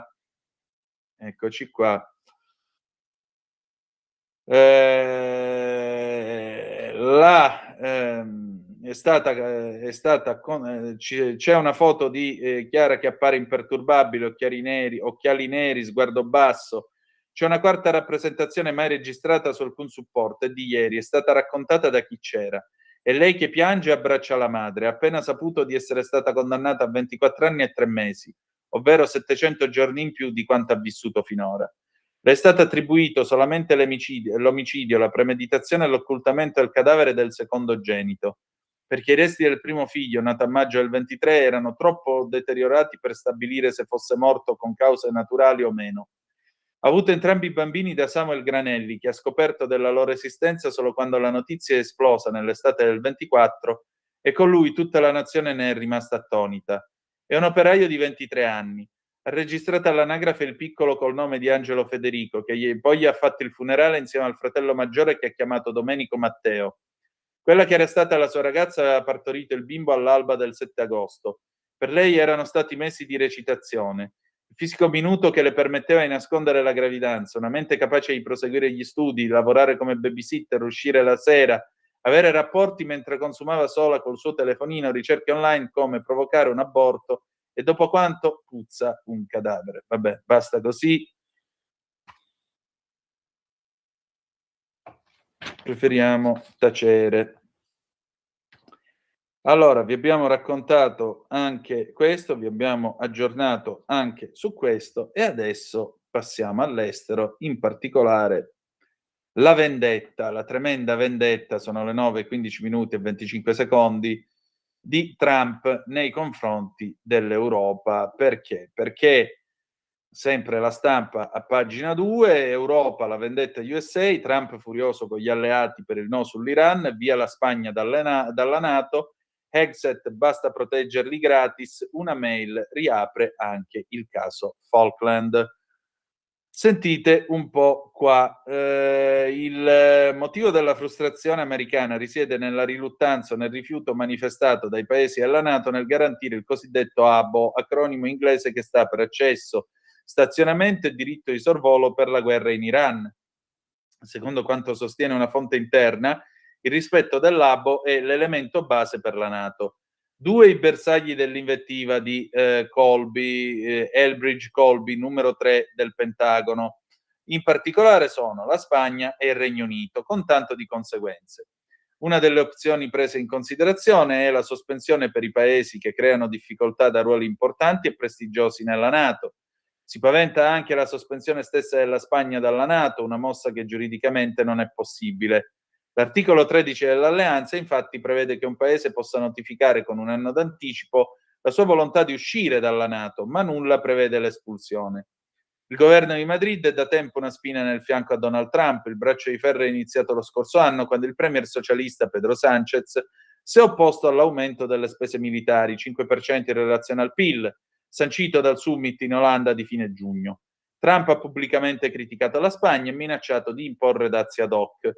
L'ultimo scontro si è avuto invece sul divieto d'utilizzo da parte USA delle due importanti basi militari in Spagna, quella navale di Rota e quella dell'Air Force di Morón.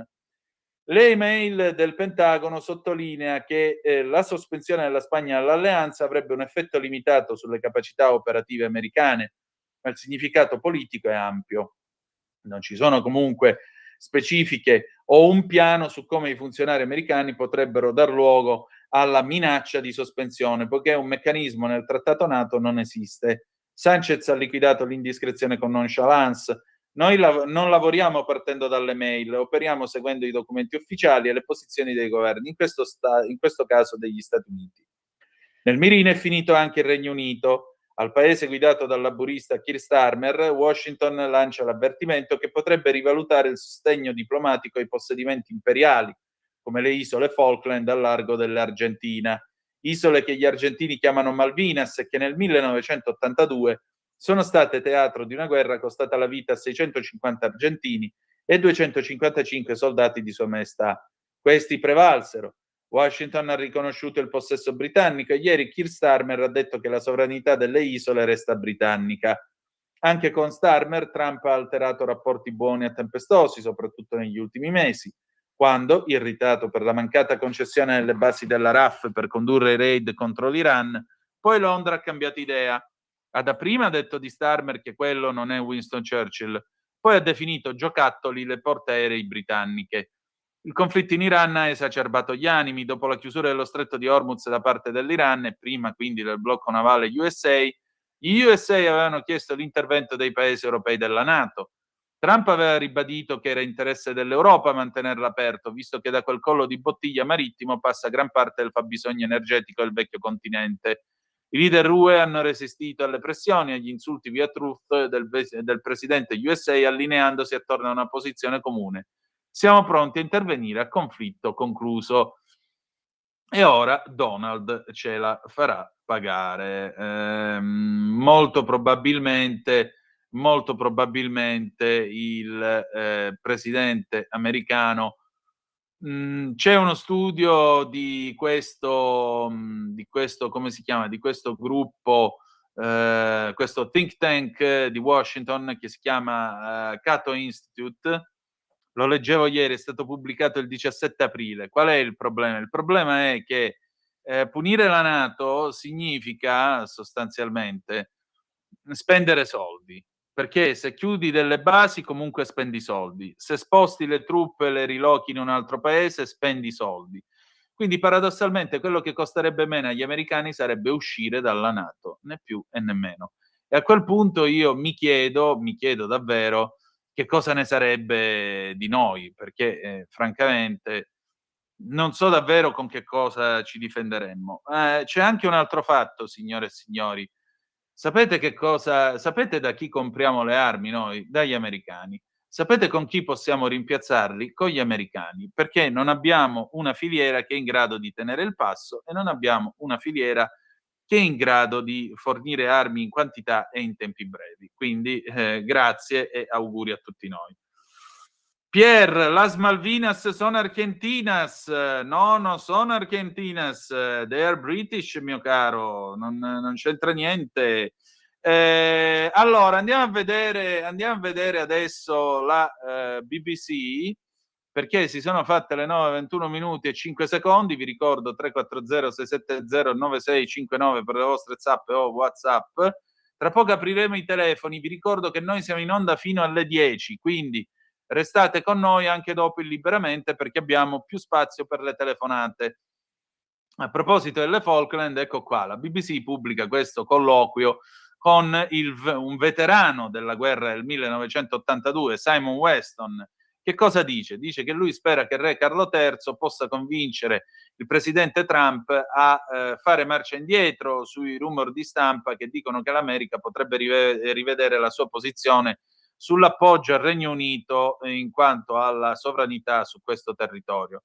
Weston ha parlato con Newsnight, che è una specie di TV7 della BBC, dicendo che l'atteggiamento risentito di Trump sulla sovranità sulle isole mi fa sentire il nostro sacrificio estremamente irrilevante.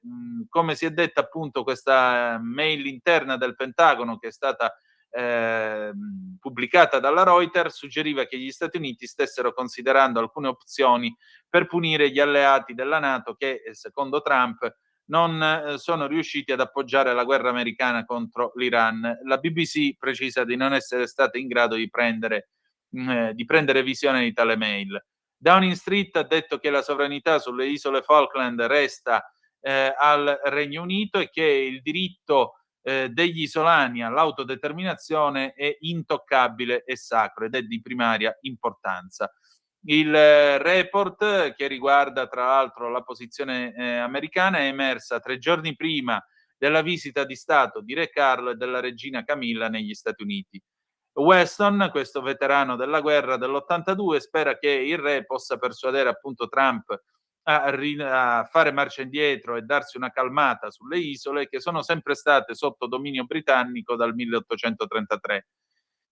Trump non sta dando alcun rilievo all'umanità di cui abusa con le sue parole, perché la popolazione delle Falkland merita molto più rispetto, ma così qualunque veterano che ha servito da quelle parti merita molto più rispetto. Ha anche detto che i commenti del presidente americano non sono degni di un cosiddetto statista e ha detto di essere amareggiato e dispiaciuto del fatto che si sia arrivati a questo punto.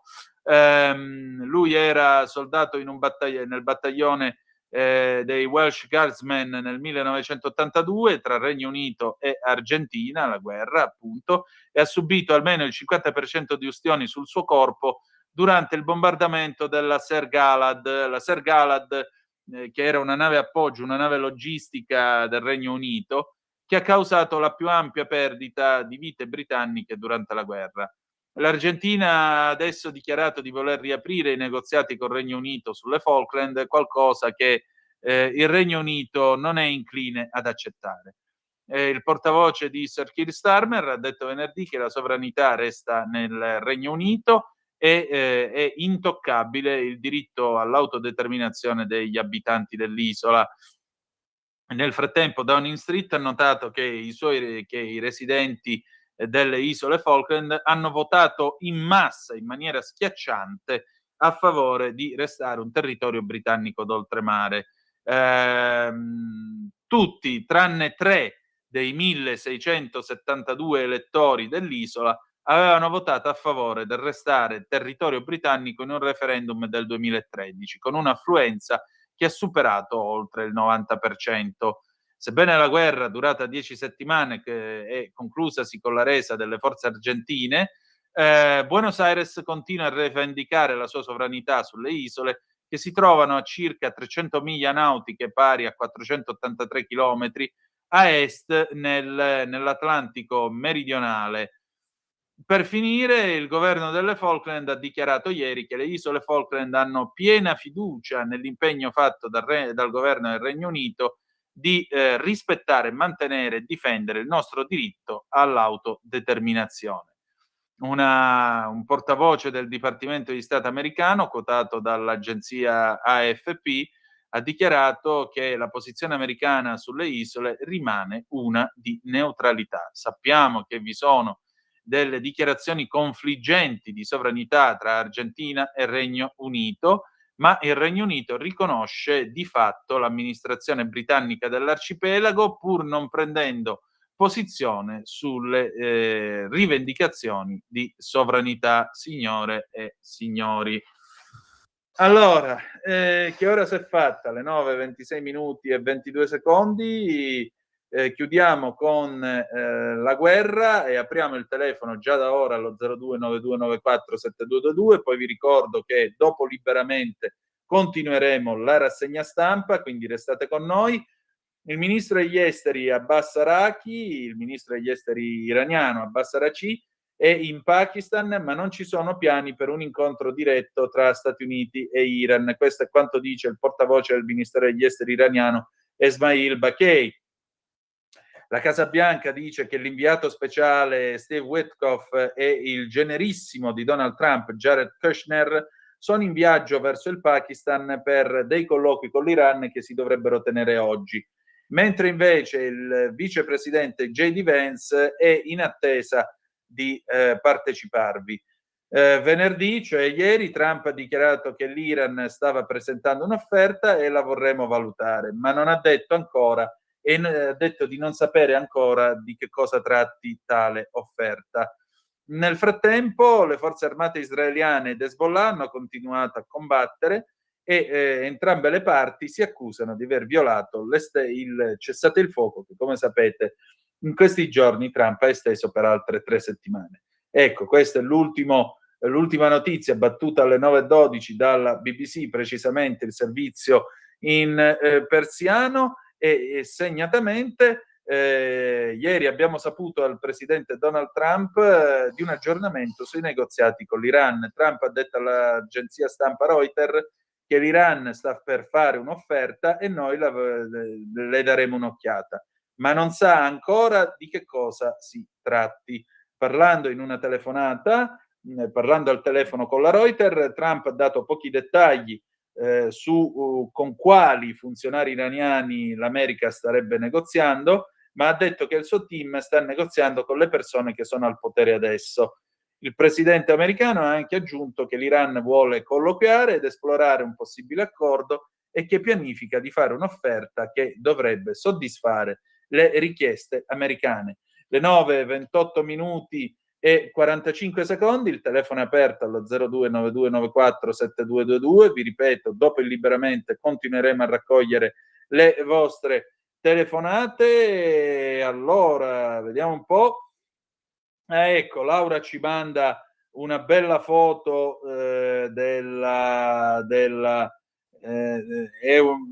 credo sia un fotomontaggio di una locandina del Vernacoliere. Buon 25 aprile. Ecco qua la locandina, tempi bui, severo monito del Colle, ritornano i fascisti una sega, non se ne sono mai andati, si erano iscritti tutti al PD, mi sembra abbastanza evidente. Allora, che dire di più? Che vi devo dire? Che adesso noi diamo un'ultima occhiatina all'ANSA.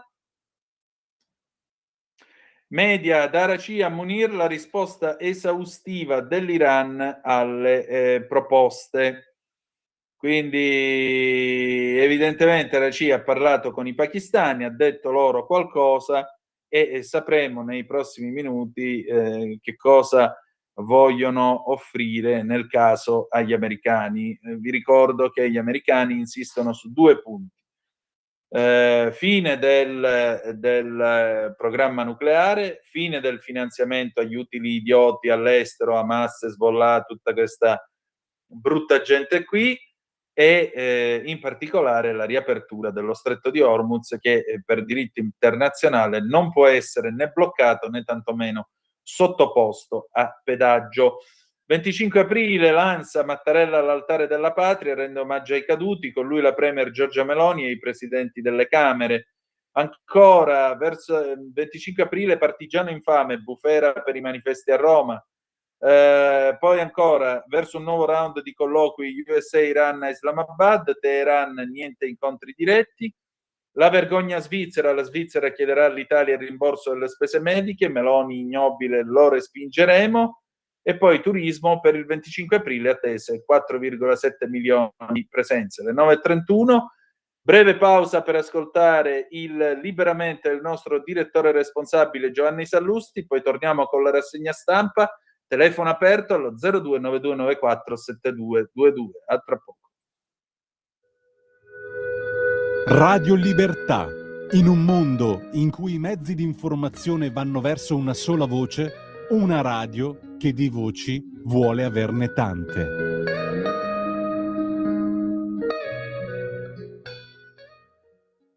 Buongiorno a tutti, bentornati a Liberamente, variazioni e scorribande qui su Radio Libertà. Allora, qui su Radio Libertà, appunto, abbiamo tanti difetti, ma non, come è noto, non aderiamo esattamente alla vulgata politicamente corretta, no? Al luogo comunismo mainstream.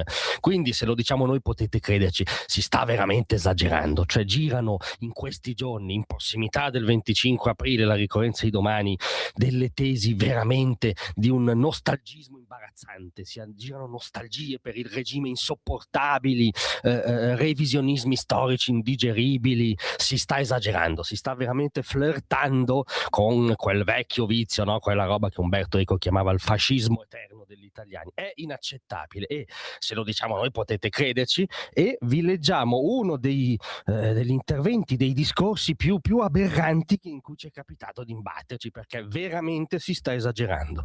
Vado a leggere. Mi chiedo se l'Italia di oggi non debba cominciare a riflettere sui vinti di ieri, non perché avessero ragione o perché bisogna sposare per convenienze non ben decifrabili una sorta di inaccettabile parificazione tra le due parti.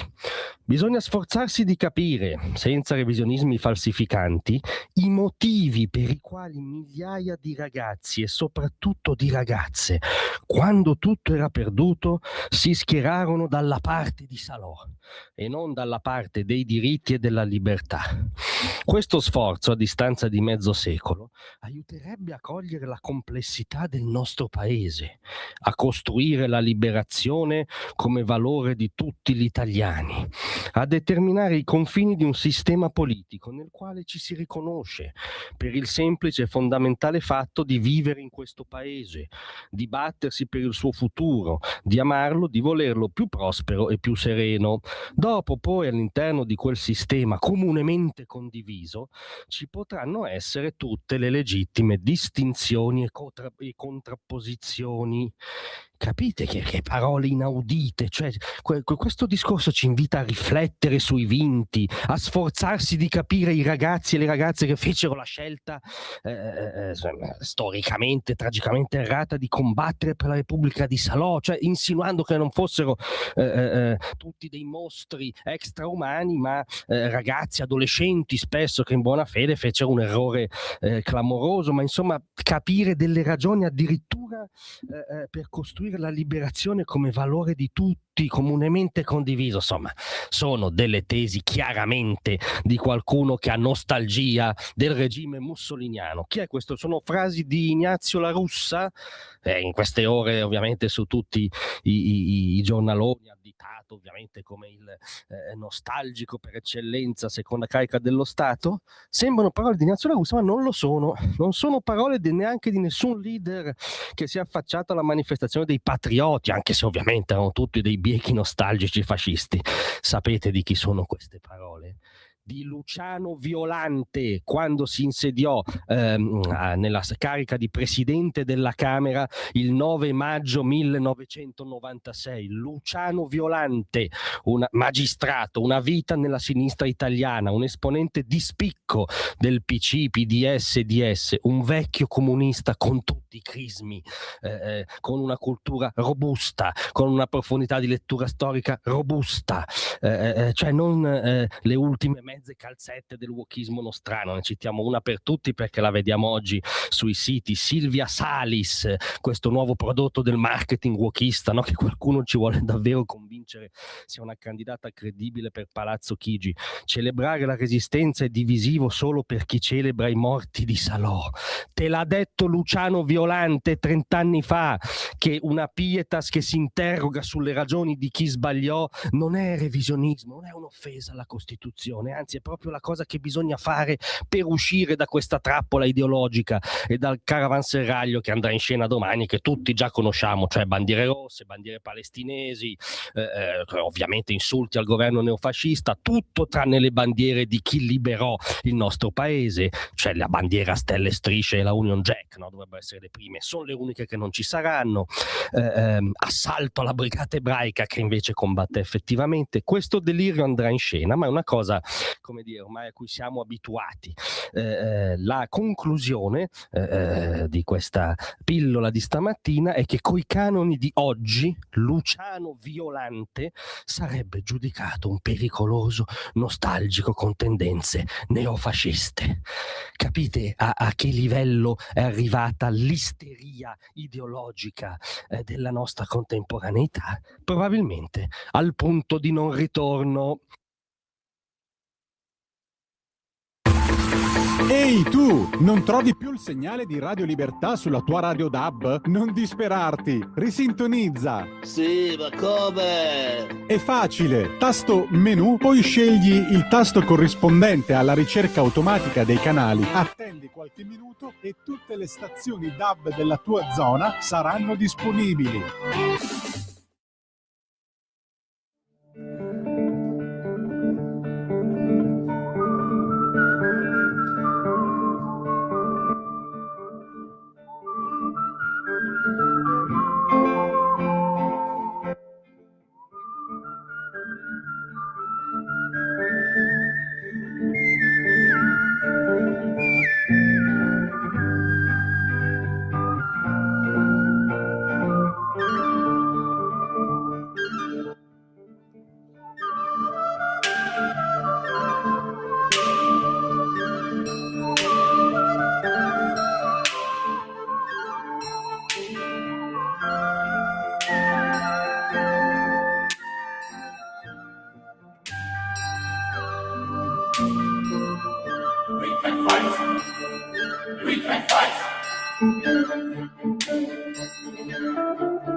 A te la linea, Antonino. Grazie Natalia, poco da dire, non si interrompe un'emozione. Questa era Tuva Semmingsen, mezzosoprano, e la Danish National Orchestra per un pugno di dollari di Ennio Morricone del 1964, pezzo ovviamente registrato nell'anno del Signore 2018. Seguite il canale della Danish National Orchestra su YouTube e possibilmente compratevi pure i CD, i vinili, quello che c'è, perché vi assicuro che loro, diretti tra l'altro dalla bravissima Sarah Hicks, sono dei musicisti veramente di prim'ordine, di una qualità e perfezione nell'esecuzione che, come avete potuto sentire, sono semplicemente straordinarie. Allora, le 9:41 minuti e 8 secondi sulle magiche onde di Radio Libertà. Noi abbiamo ancora 19 minuti qui alla rassegna stampa per sentire le vostre opinioni e le vostre idee dopo tutto quello che abbiamo raccontato questa mattina. 029294 7222, il telefono è aperto. I nostri amici che ci seguono in diretta dalla pagina della Lega, vediamo un po'. Claudio Sartor, l'abbiamo già detto, buongiorno. Lorenzo Burberi, ciao. Bellissima manifestazione fatta sabato scorso, sì, a voglia. Carla Turchetti, io cerco di seguire la politica ma è così difficile, però ci provo, devo chiudere. A presto anche a te, grazie del tuo tempo. Allora, 340-670-9659 se volete essere dei nostri attraverso il WhatsApp, oppure 0292947222, il telefono, vi ripeto, è aperto. Poi alle 10 ci saluteremo con Centro Ronchi. Il resto della programmazione vi ricordo come sempre alle 13 l'appuntamento con la musica classica, con la nostra Oretta Pierotti Cei e la sua elegantissima rubrica veramente straordinaria per quello che no, mi dice Natalia che oggi non c'è Oretta, mi dispiace, e allora sabato prossimo seguitela, perché vale ampiamente il vostro tempo, fa bene all'anima, fa bene alla mente. Allora, telefono sempre aperto, 0292947222. Vi ricordo che i temi di questa mattina sono stati il rapporto deficit-PIL, non ci vogliono far sforare, Trump che vorrebbe punire la NATO, ma il trattato dell'Alleanza Atlantica non prevede punizioni del genere, tipo ad esempio la sospensione, si può solo recedere dall'alleanza comunicandola con un anno di anticipo, un po' come al gioco del poker, che devi comunicare, dice al prossimo giro io esco. Ancora abbiamo visto tutta la questione inerente il voto in aula. No, ma io non vi avevo raccontato questa cosa qui della sindachessa di Genova, appunto. Mi ero dimenticato, aspettate, perché è giusto che voi lo sappiate, è giusto che voi prendiate nota di questa vicenda, perché naturalmente ne vanno i destini della nostra Repubblica, i destini del nostro paese, visto e considerato che la sullodata Silvia Salis, attuale sindaco di Genova, ha ben pensato di farci sapere, o comunque farci capire, che lei nel caso sarebbe disposta a sacrificarsi sfidando Giorgia Meloni alle prossime elezioni, e questo Sava Sandir prefigurerebbe. Abbiamo una telefonata, pronto, chi è là? Sono Albino, buongiorno Antonino. Oh, maresciallo, buongiorno. Grazie caro, grazie. Allora, io come associazione d'Arma ovviamente ho ricevuto la convocazione per la manifestazione relativa al 25 aprile. Quando io, leggendo i partecipanti, leggo Ampi, telefono e dico: gentili signori, manco in catene mi porterete dove c'è l'Ampi, perché io l'Ampi lo detesto al 100.000,100.000%, per tanti e svariati motivi che adesso non starò ad elencare, anche perché questa associazione non ha più ragione di esistere, come non esistono più i Reduci d'Africa. Io andavo da ragazzo a ballare all'associazione dei Reduci d'Africa, e cavoli, altro che Poi sono scomparsi tutti, i partigiani quanti ce ne sono? Sono tutti morti, quindi i loro eredi non hanno nulla che spartire. E poi un'altra cosa, io vivo nel Canavese, prova a fare la commemorazione di un certo Piero Urati, detto Piero, e quella gente lì orgogliosi, noi partigiani, andate a parlare di un certo Piero, cosa non ha combinato, quale esempio non ha fatto, quante persone non ha ucciso, e gli diedero pure, adesso chi dice sì, chi dice no, la medaglia d'oro. Quando fu detto no, questo gliela dobbiamo revocare, dissero ma no, ormai gliel'abbiamo dato. Ma ti rendi conto, medaglia d'oro al valor militare a un individuo del genere, che mi spiace solo sia morto nel 2011, poteva anche morire prima, C'è gente che piange ancora. E poi adesso non vi sto a raccontare tutta la storia perché era a 200 metri da casa mia, quindi vi dico tutto. E allora quando vengono a parlare che salgono sugli scranni, noi abbiamo liberato, ma avete fatto un cavolo. E concludo dicendo una cosa: lo zio di buonanima di mia moglie era stato un responsabile partigiano nell'Astigiano, e lui ci raccontava e diceva, noi venivano dei ragazzotti con la storia di poter andare a far razzia nelle cascine e compagnia bella, e noi li cacciavamo a calci nel sedere. Mio suocero l'avevano beccato mentre lui era un marinaio, era tornato a casa, l'avevano preso in gironzola, lo volevano fucilare, gli portarono via la giacca di pelle, poi grazie a suo fratello che disse no, è mio fratello, ma siete mica pazzi. Dice cosa state facendo?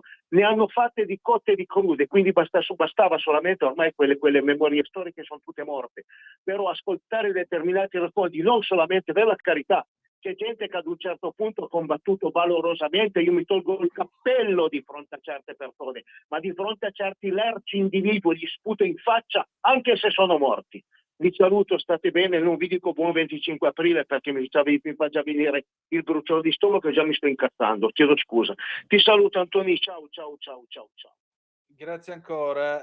Naturalmente queste sono espressioni che restano a te, perché io sono del parere che la morte sia sempre un punto definitivo, ma detto ciò, per quanto riguarda il Tribunale della Storia, questa è un altro paio di maniche. Abbiamo un'altra telefonata, pronto, chi è là? Sì, pronto? Ciao Gino. Buongiorno Gino. Ben trovato. Pronto? Sì, ti sto sentendo perfettamente, dimmi. Ecco, buongiorno.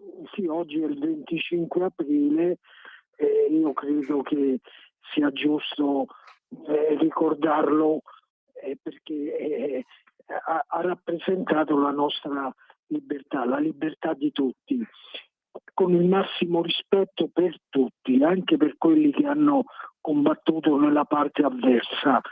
Ora, io voglio soltanto ricordare che il 25 aprile non è soltanto diciamo dei partigiani, della guerra partigiana, per carità, ci mancherebbe altro, hanno fatto molto, però con l'aiuto sempre degli aerei, dei lanci paracadutisti e tante altre cose americane.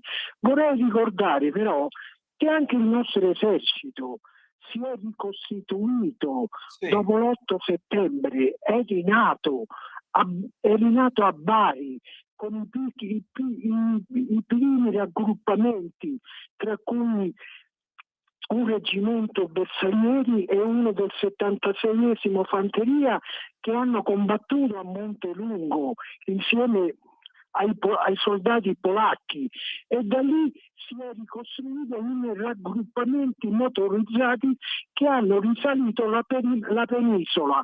Addirittura arrivando a Roma li hanno spostati sulla parte destra, sull'Adriatico, insieme credo a una brigata polacca, ora non mi ricordo bene, li hanno spostati, però si sono dimenticati che c'erano dei soldati di sussistenza, sempre italiani, che entravano a Roma, i quali a Piazza Venezia i nostri concittadini li hanno riconosciuti, abbracciati, e loro per primi sono andati al Quirinale a fare la sentinella proprio sul Quirinale. Ecco, questo tanto per raccontare. Poi diciamo questi raggruppamenti, il raggruppamento Friuli, Folgore, hanno risalito la penisola fino al nord e liberando l'Italia insieme agli anglo-americani e polacchi. Ecco, sapete quanti morti ha avuto l'esercito ricostituito? Non se ne parla, ve lo dico io. Più di 8.000 morti ha avuto. Ecco, un rispetto anche per loro e un grazie anche a loro e a tutti quelli che hanno combattuto per la nostra libertà. Grazie. Grazie Gino. Allora, questo è il sito dell'esercito, la battaglia di Montelungo dall'8 al 16 dicembre del 43. 16 dicembre del 43, italiani e americani occupano il Montelungo. L'occupazione di Montemaggiore e Montelungo, minacciando di tagliare le vie di collegamento del nemico, scardinò definitivamente lo schieramento tedesco, che resisteva senza dare minimo segno di cedimento alla pressione alleata nel settore di San Pietro Infine. Occupato Montelungo, i tedeschi ripiegano. Alle 9:15 del 16 dicembre, fanti e bersaglieri italiani, preceduti da 45 minuti di preparazione della nostra artiglieria, ripartirono all'attacco del monte, questa volta con le spalle coperte dal 142esimo reggimento statunitense che aveva occupato Montemaggiore. Il nemico, minacciato di fronte e di fianco, fu costretto al ripiegamento. Alle 12:30 la vetta era definitivamente in mano italiana. La nostra bandiera e quella americana sventolarono per la prima volta unite sulla cima del monte conquistato a conclusione di cruenti combattimenti che costarono 79 morti e 89 feriti. Questo è nella storia, però certo, se fermate uno di questi che oggi sfila, vi dirà che sono stati partigiani e basta, e non se ne parla. Allora, Silvio da Torino, eccolo qui, la Salis di Genova è la prova che votare un sindaco di sinistra è un autogol, perché agli eletti sinistri del territorio non importa un fico secco, pensano solo al partito comunista. Ciao Silvio. Allora, io mi ero dimenticato di leggervi questa perla. A Genova siamo sulla verità, ne scrive Francesco Bonazzi. A Genova sentite un po' divieto di pubblicità per tutte le attività legate a fonti fossili. Svolta verso il fondamentalismo green per la Salis, niente spazi comunali per le aziende ad alta impronta di carbonio. Sentite un po' qua, siccome per la sinistra il cittadino è scemo e il consumatore lo è ancora di più, a Genova hanno scoperto come risolvere il problema del riscaldamento globale, vietando le pubblicità delle fonti fossili negli spazi pubblici e anche dei prodotti ad alta impronta di carbonio, qualunque cosa voglia dire. Auguri per la stesura delle relative ordinanze. La pensata è stata di Alleanza Verdi e Sinistra, ma la maggioranza che sostiene il sindaco Silvia Salis l'ha adottata con gioia giovedì pomeriggio, approvando una mozione ad hoc. È ancora presto per capire se saranno vietati solo i manifesti che pubblicizzano una data catena di pompe di benzina, oppure se la mannaia gretina si abbatterà anche su caldaie, condizionatori d'aria e automobili diesel. La mozione presentata da Alleanza Verdi Sinistra chiede di introdurre restrizioni alla pubblicità legata alle fonti fossili, con particolare attenzione alle aree connesse al trasporto pubblico locale come le fermate degli autobus, della metropolitana e gli impianti pubblicitari collegati alla mobilità urbana. La mozione impegna la Salis e la Giunta a valutare misure concrete per limitare la promozione di prodotti ad alta impronta di carbonio negli spazi pubblici, con l'obiettivo dichiarato di rendere più coerenti le politiche cittadine con la dichiarazione di emergenza climatica già approvata negli anni scorsi. Certo, l'emergenza climatica di Genova farebbe più pensare a interventi seri sul patrimonio edilizio costruito sui greti dei torrenti e una valutazione più consapevole, come direbbero gli ambientalisti, dell'elevato indice di consumo del territorio del capoluogo ligure.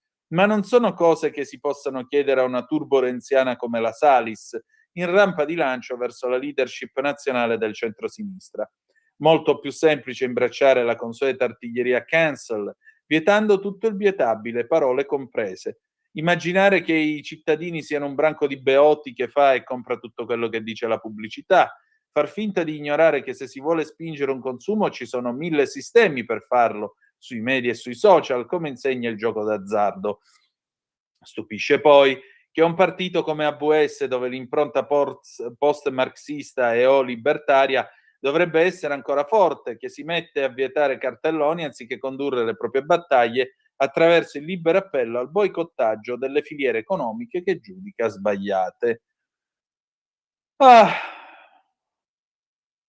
E io che pensavo di voler fare il giornalista per dare delle notizie serie, ma vi rendete conto?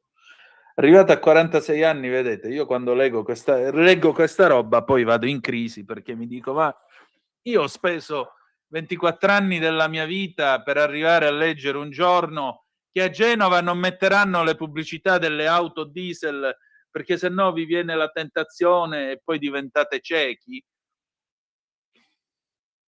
Quanta nostalgia, veramente, quanta nostalgia delle edicole a Vibo Valentia quando crescevo, che di fronte ti vendevano il Corriere, tutti i giornali seri, settimanali, e sul retro, possibilmente accosto a un muro, avevano un florileggio di pubblicazioni pornografiche.